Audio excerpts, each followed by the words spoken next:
We cover a lot of hard topics in news especially, but sometimes when stories of suicide come to the community, it can be easy to want to turn away. It's not an easy topic to address. But there are a few Abilene men who are taking time to face this very difficult conversation head on.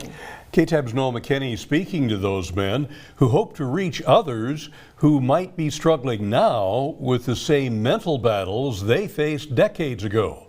Tonight's top story.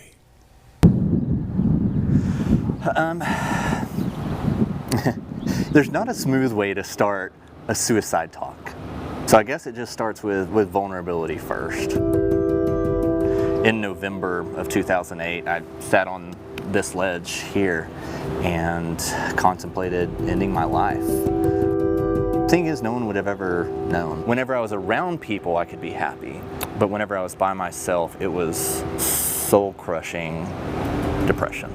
Some of those thoughts that would happen would be, you're such a burden. No one would care if you were gone. If someone continues to tell you that the same thing over and over, you start believing it. And so I started believing that I was ignorant, I was stupid. I didn't tell nobody, but that's how I started feeling. Quentin Billington and Brody Powell have never met, but their stories intersect, just 8 years apart at the ages of 23 and 19. I went through abuse way back in summer of '98. It started getting worse and worse. Now I took life into my own hands. In 2000, Billington drove far from his home in Amarillo, looking for an escape from the hard reality waiting for him. Around midnight, he found himself standing on a bridge over the train tracks. I looked over, I said, God, please watch over me. When I jumped off the bridge, I blacked out. He survived the fall, but it broke 2 vertebrae in his spine. After hours, a passing trucker came to his aid. The next thing he remembers was waking up in the ICU 2 weeks later, his family showing up to help him heal wounds they didn't even know he had. My family is so supportive of me, and they would have been if I had opened up more. 8 years later, and more than 200 miles away, it was human connection too that kept Powell from taking that jump. A friend called me. I felt like God wanted me to give you a call. Do you have any plans for dinner tonight? No, I didn't have any plans at all.